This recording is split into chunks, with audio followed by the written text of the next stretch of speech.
미츠키, 날밤 처음으로 그 사람의 손길을 허락했습니다. 밀어내지 않았습니다. 그 사람이 제 형부였다는 걸 알면서도요.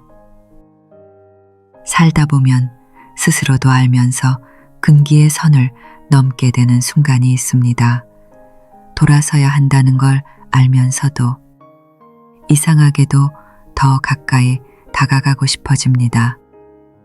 마치 보이지 않는 끈에 이끌리듯 따뜻하면서도 죄스러운 감정에 한때 남편에게 맞고 짓밟히고 모든 것을 잃었던 제가 다시 감정을 느끼게 될 줄은 몰랐습니다.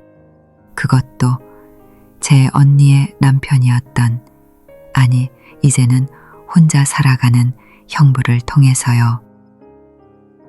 형부는 7년 전 언니를 떠나보낸 후에도 가족 곁을 떠나지 않았습니다. 그리고 지금 저희 집 바로 옆에 혼자 살고 계십니다. 이건 의도된 인연이 아니었습니다. 하지만 너무 오랜 시간 상처받은 두 사람이 마주하게 되면 서로의 온기가 필요해지는 순간이 옵니다. 지금부터 제가 들려드릴 이야기는 옳지 않지만 따뜻했고 금기이지만 애틋했던 그런 사랑의 이야기입니다. 혹시 여러분도 외로움에 익숙해져 자신의 누구였는지조차 잊고 살고 있다면 이 이야기를 들어주세요. 좋아요, 구독, 알림 설정까지 눌러주시면 감사하겠습니다. 가끔 예상치 못한 이야기 하나가 당신의 가슴에 작은 불씨가 되어줄지도 모릅니다. 비가 내리던 밤, 그 사람의 어깨에 기대 잠이 들었습니다. 그리고 아침에 눈 떴을 때 저는 더 이상 예전의 제가 아니었습니다. 저는 28에 결혼했습니다. 3년 동안 사랑했던 첫사랑과의 결혼이었습니다. 처음엔 다정했고 섬세하게 제 이야기를 들어주는 사람이었습니다. 하지만 결혼 후 믿었던 모든 것이 무너졌습니다. 그 사람은 매일 밤 술을 마시기 시작했고 사소한 일에도 분노했습니다. 처음 저를 때린 건 전기요금에 대해 물었을 때였습니다.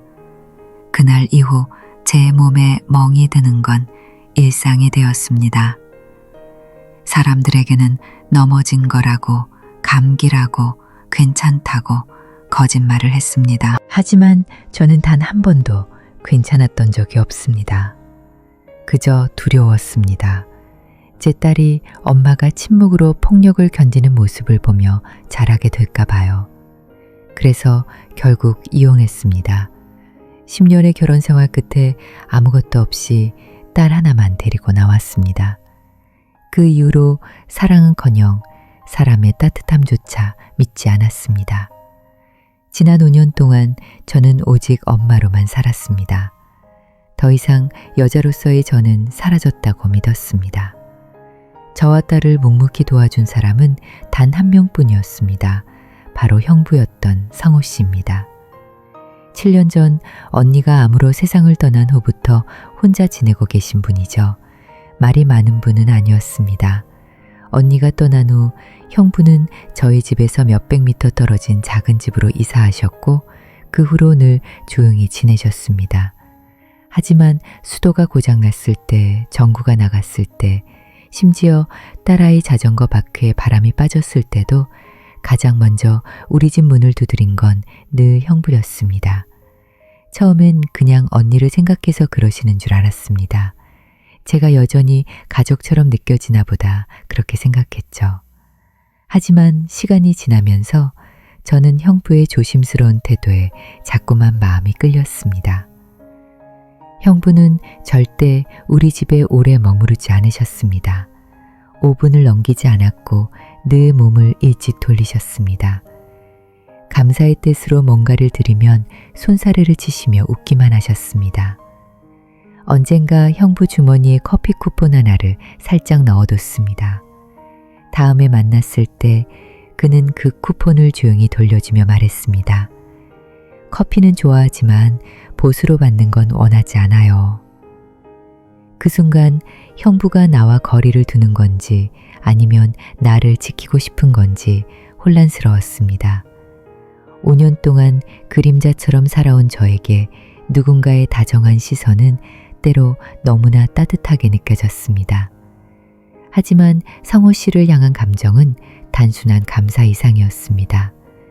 저는 어느 순간부터 그의 발소리를 기다리게 되었고 오래된 외투를 입고 우리 집 앞에 서 있는 그의 모습이 자꾸 떠올랐습니다.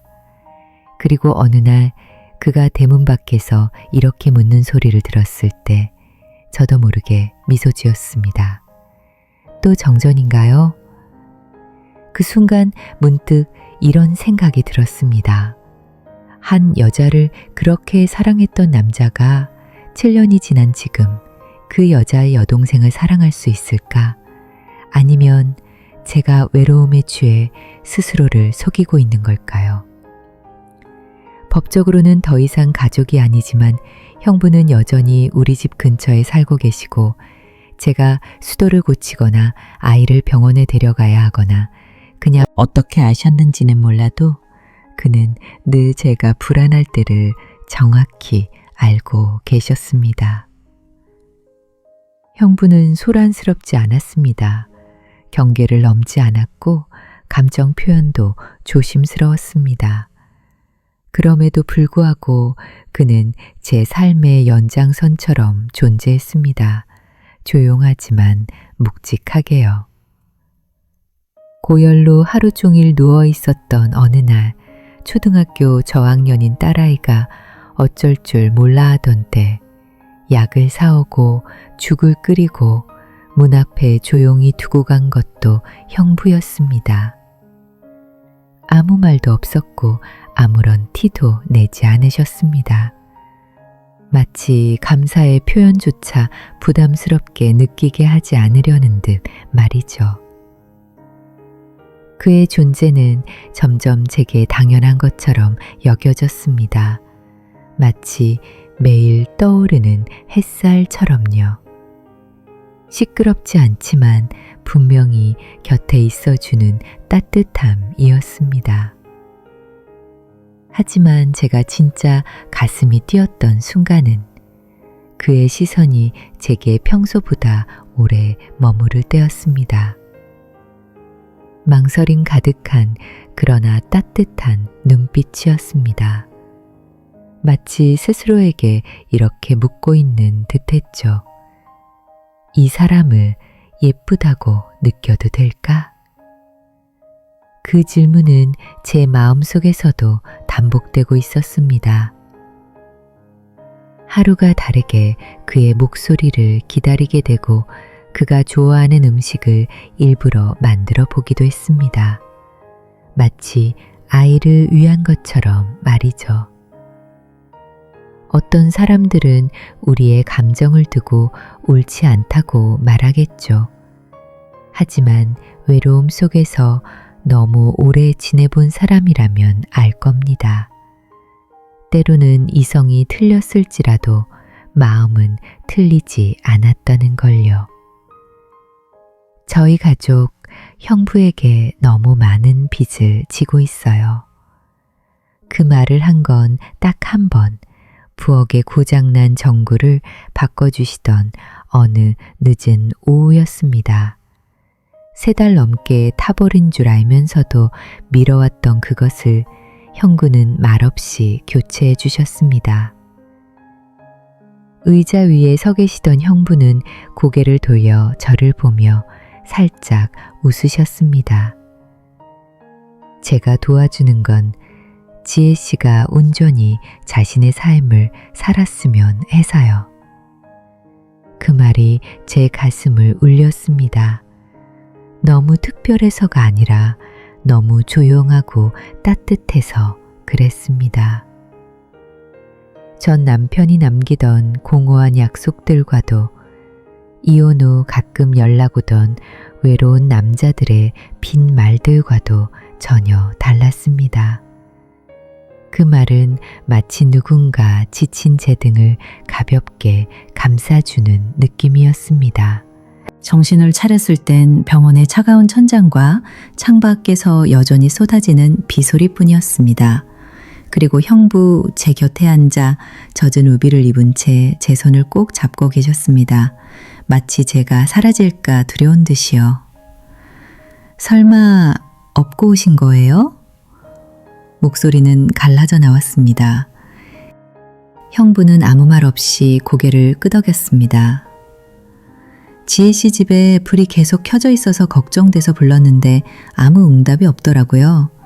문이 열려 있어서 들어갔더니 부엌에 쓰러져 있었어요. 담담하게 말하셨지만 팔에 난 긁힌 자국이 그 밤의 긴박함을 말해주고 있었습니다. 계단에서 벽에 부딪히며 저를 업고 뛰셨을 그 모습이 그려졌습니다. 가슴이 먹먹했습니다. 오랫동안 마음속 깊이 눌러두었던 감정들이 그 순간 터져 나왔습니다. 고마움이라기보다 누군가에게 필요한 존재가 된다는 그 따뜻한 감각이었습니다. 저는 고개를 돌려 눈물을 감추려 했지만 형부는 이미 다 알고 계셨습니다. 언니를 대신하려는 건 아닙니다. 형부는 조용히 제 손을 더 꽉 잡으며 말했습니다.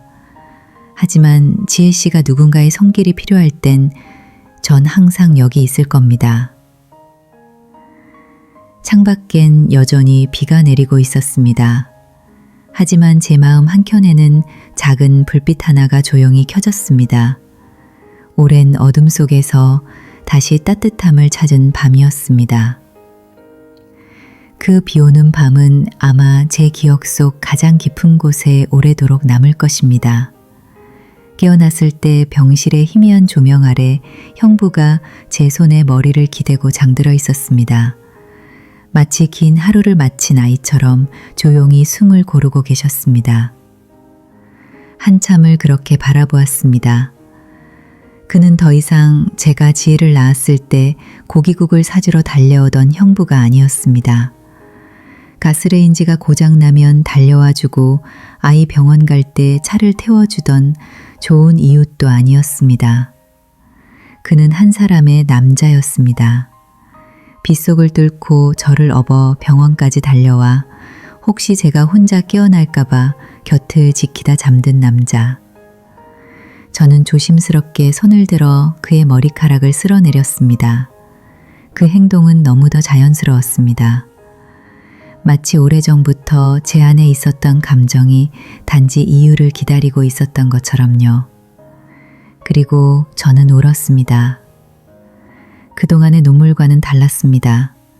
폭력적인 결혼 생활 속에서 흘렸던 분노의 눈물도 아니고 세상 속에서 외롭게 버텨온 한 아이 엄마의 눈물도 아니었습니다. 그건 조용히 흘러내리는 눈물이었습니다. 이젠 나도 누군가에게 멀어져야 했고 선을 지켜야 했습니다. 하지만 제 마음은 제 이성처럼 말 잘 듣지 않았습니다. 그날 밤 이후로 저는 알았습니다. 제 마음속 무언가가 다시는 예전으로 돌아갈 수 없게 되었음을요. 그날 이후 저는 형부에게 저녁을 함께 하자고 자주 말했습니다. 처음에는 김치찌개 하나, 비 오는 날 쉽게 끓일 수 있는 따뜻한 음식이었습니다. 형부는 늘 사양하는 듯 했지만 결국 조용히 식탁에 앉아 숟가락을 들었습니다. 마치 하루 종일 굶다가 처음 제대로 된 식사를 하는 사람처럼요. 저는 점점 익숙해졌습니다. 작은 부엌에서 젓가락 소리가 2개 들리는 것이 당연하게 느껴졌습니다. 그리고 형부 역시 문을 두드리지 않고 들어오는 일에 익숙해졌습니다. 언젠가부터 저는 기억을 더듬기 시작했습니다. 언니가 형부에게 자주 해주던 음식을 떠올리며요. 매콤한 쇠고기국, 경상도식 고등어 조림, 가을이면 자주 튀겨주던 고구마전. 그 요리들을 조용히 다시 만들었습니다. 접시를 식탁에 올릴 때마다 형부의 눈빛이 순간 멈칫하는 걸 느꼈습니다. 그리고 그 눈빛 뒤엔 바람처럼 가벼운 미소가 따라왔습니다. 언니랑 진짜 똑같이 만들었네. 그 말이 기뻤는지 슬펐는지는 잘 모르겠습니다. 하지만 분명한 건 제 가슴이 다시 누군가를 위해 뛰기 시작했다는 사실입니다. 함께 먹는 저녁 속엔 많은 침묵이 있었습니다. 제가 말을 많이 하는 날도 있었고 형부가 묵묵히 듣기만 하는 날도 있었습니다. 어느 날은 언니 이야기, 셋이 함께 갔던 바닷가 이야기를 하기도 했습니다. 그땐 며느리로서 어색하게 도시락을 챙기던 저였지만 지금은 부엌 불빛 아래서 형부에게 술을 따르는 사람이 되었습니다. 예전엔 지혜와 둘이서 말없이 밥만 먹던 곳이었는데요. 이 길의 끝이 어디인지 모르겠습니다. 하지만 확실한 건 이 저녁 식사들 덕분에 우리 집이 조금 더 따뜻해졌고 제 마음도 조금 더 평안해졌으며 밤잠도 덜 외로워졌다는 것입니다. 혹시 저 같은 여자도 한 번쯤 다시 사랑해도 괜찮은 걸까요? 어느 봄날 저녁 식사 후에 형부에게 손수건을 건넸습니다. 그 순간 우리의 손이 살짝 스쳤습니다. 아주 미세하고 짧은 접촉이었지만 저는 처음으로 손을 빼지 않았습니다. 그냥 그대로 두었습니다. 마치 그 순간을 오래도록 기다려왔던 사람처럼요. 제 심장은 당황해서 뛰는 것이 아니라 조용히 따뜻해졌습니다. 그 감정은 젊은 시절에 들뜬 사랑이 아니라 긴 겨울 끝에 햇살을 마주한 느낌이었습니다. 그날 밤 제 딸 윤정이가 방에서 공부를 하고 있었을 때 저는 문을 두드리고 옆에 앉았습니다. 잠시 망설이다가 조심스레 물었습니다. 엄마가 다시 사랑하게 되면 어떨까? 윤정이는 고개를 들어 저를 바라봤습니다. 그 눈빛은 맑고 이상하게 깊었습니다. 아무 말 없이 잠시 생각하더니 조용히 대답했습니다. 성우 아저씨라면 난 괜찮아. 그 대답은 제가 꿈꿔본 적도 없는 문을 열어준 느낌이었습니다.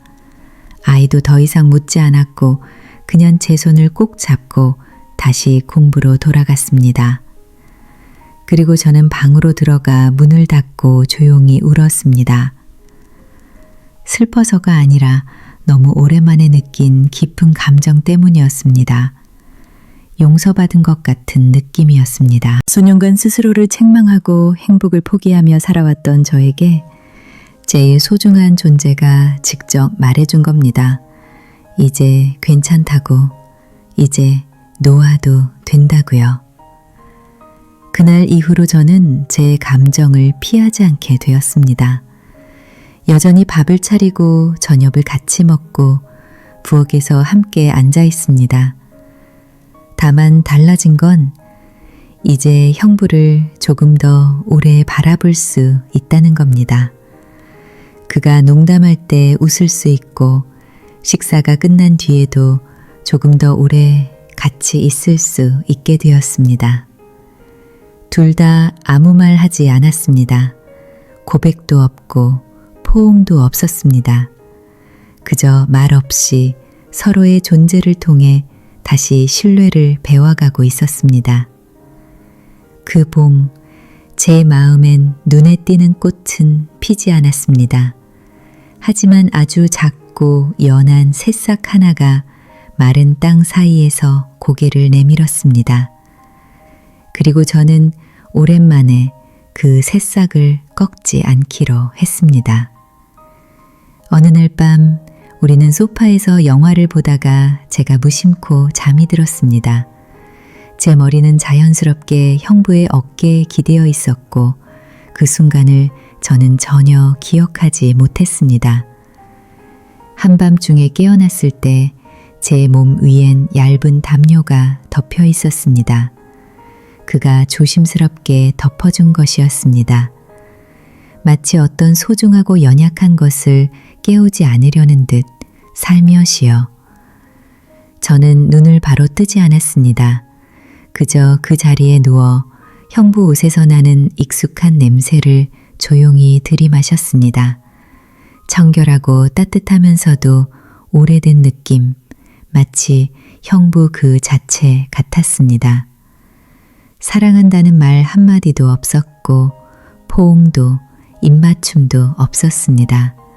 그저 조용히 옆에 있어주는 숨결, 그리고 이제 혼자가 아니야 라고 말해주는 듯한 그 존재감만으로도 충분했습니다. 다음 날 아침 창문 틈으로 따사로운 햇살이 스며들었을 때 그는 이미 떠나 있었고 식탁 위엔 작은 네모지 하나가 남아 있었습니다. 오늘 하루도 평안하시길. 필요한 거 있으면 언제든지 연락해요. 그 문장을 여러 번 읽었습니다. 제 심장은 천천히 뛰다가 갑자기 빠르게 뛰기 시작했습니다. 마치 이제야 다시 살아있음을 깨달은 것처럼요. 마음은 참 이상했습니다. 평온하면서도 떨렸습니다. 이유 없는 따뜻함의 안도감을 느끼면서도 이 관계가 어디로 흘러갈지 모른다는 두려움도 있었습니다. 혹시 내가 선을 넘고 있는 걸까? 주변 사람들의 시선을 감당할 수 있을까? 내가 정말 이 사람을 어느새 그는 제 일상의 숨결처럼 스며들고 있었습니다. 크게 티나지 않게, 하지만 분명하게. 그날 저녁 형부가 어제 보낸 국그릇을 들고 왔을 때 저는 조심스럽게 물었습니다. 형부는 꿈 자주 꾸세요? 그는 잠시 놀란 듯 하다가 고개를 끄덕였습니다. 가끔은 우리 세 식구가 다시 모여서 밥 먹고 웃는 꿈을 꿉니다. 근데 요즘엔 그 꿈 속에서 네가 더 자주 웃더라. 저는 웃으며 입술을 깨물었습니다. 눈물인지 희망인지 모를 어떤 감정이 가슴을 밀고 올라왔기 때문입니다. 그릇을 건넬 때마다 스치는 손끝, 필요 이상으로 머무는 시선, 상처받은 두 사람이 공유하는 조용한 침묵. 그 모든 것이 우리 관계를 서서히 다른 색으로 물들였습니다. 누구도 말로 표현하지 않았습니다. 누구도 직접적인 고백은 없었습니다. 하지만 그의 눈빛 속에서 저는 지금까지 어떤 남자에게서도 보지 못한 감정을 발견했습니다. 존중이었습니다. 그리고 조용한 안타까움이었습니다. 사랑은 한순간에 불붙고 금방 사라지는 감정이라고 생각했던 시절이 있었습니다. 하지만 살아갈수록 느낍니다. 진짜 감정은 천천히 오래도록 스며드는 것임을요. 마치 빗물이 낡은 기와를 타고 천천히 흘러드는 것처럼. 화려하진 않지만 조용히 깊숙이 마음을 적셔주는 감정입니다. 어느 날 요리를 하다가 기름이 손등에 튀었습니다. 작게 아야 하고 소리쳤더니 그는 바로 달려와 제 손을 잡고 자세히 살펴보았습니다. 약은 발랐어요? 잠깐만요. 항생제 연고 가져올게요. 그의 손은 거칠었습니다. 하지만 제 피부에 닿는 느낌은 너무도 부드러웠습니다. 봄날의 연한 꽃잎을 다루듯 조심스러웠습니다. 그 순간 저는 그를 바라보며 처음으로 감정을 숨기지 않았습니다. 저의 연약함을 감추지 않았습니다. 우리는 그 자리에서 입맞춤을 하거나 끌어안지 않았습니다. 급한 것도 서두름도 없었습니다. 그저 마음속으로 속삭였을 뿐입니다. 나는 당신을 봅니다. 나는 여기 있습니다. 그런 감정은 외부에서 보이지 않습니다. 고독을 지나온 사람만이 알 수 있습니다. 혼자라는 외로움 속에서 하루하루를 버텨본 사람만이요. 때로는 단지 손끝에 따뜻한 맘. 하지만 곧 깨달았습니다. 만약 언니가 살아있었다면 우리 두 사람 모두가 따뜻함 속에서 다시 살아가길 바랐을 거라고요. 불쌍한 그림자처럼 남지 않고 서로에게 조용한 햇살이 되어주길 바랐을 겁니다. 어느 날 저녁 식사 후 설거지를 하며 무심코 이런 말을 꺼냈습니다. 누군가 이렇게 옆에 있어준다면 겨울이 와도 덜 추울 것 같아요. 그는 바로 대답하지 않았습니다. 잠시 조용하다가 낮고 깊은 목소리로 물었습니다. 내가 그 사람이 되어도 될까요? 저는 고개를 숙였습니다. 몇 년 만에 가슴이 두근거리기 시작했습니다. 두려워서가 아니라 기대되었기 때문입니다. 그 니트 모자 예전에 네가 언니 주려고 떠준 거 아직 가지고 있어요. 그가 어느 봄날 오후 공원 산책 중에 그렇게 말했습니다. 저는 놀라서 그의 얼굴을 바라보았습니다. 석양빛이 그의 얼굴에 스며들며 세월의 주름을 따라 따뜻하게 번졌습니다. 조용히 물었습니다. 정말요? 그 오래된 모자를요? 그는 고개를 끄덕였습니다. 그 모자에는 아직 그녀의 향기가 남아있어요. 그리고 네 향기도. 그 말은 가볍게 들렸지만 제 가슴에선 큰 울림이 있었습니다. 그 순간 바람이 강하게 불어왔습니다. 머리카락이 얼굴에 흩날리자 그는 조심스럽게 손으로 제 머리를 귀 뒤로 넘겼습니다. 그는 말이 없었습니다. 그 어떤 눈빛도 없었습니다. 단지 조용한 손짓 하나였지만 제 마음은 그 자리에 멈춰버렸습니다.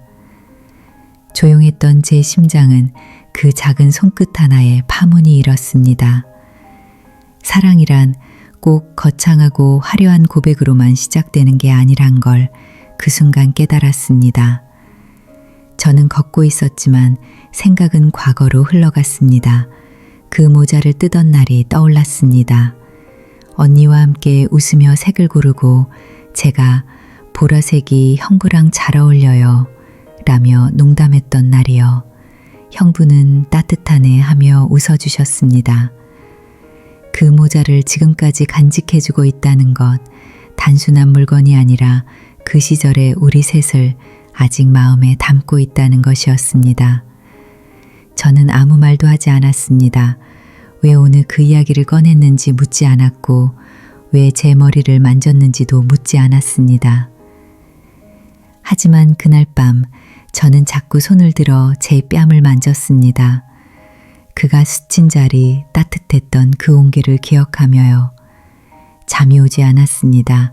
아니, 정확히 말하면 제 마음이 더 이상 잠들 수 없었습니다. 그는 아무 약속도 하지 않았고 저도 사랑한다고 말하지 않았습니다. 하지만 느꼈습니다. 만약 지금 우리가 한 걸음 더 가까워진다면 이제는 되돌아갈 수 없을 것이라는 걸요. 그런데 이상하게도 무섭지 않았습니다. 우리는 굳이 말로 표현할 필요가 없었습니다. 그날 밤 모든 것이 달라졌습니다. 저녁은 평소처럼 소박했어요. 조금 매운 김치찌개와 몇 가지 반찬들.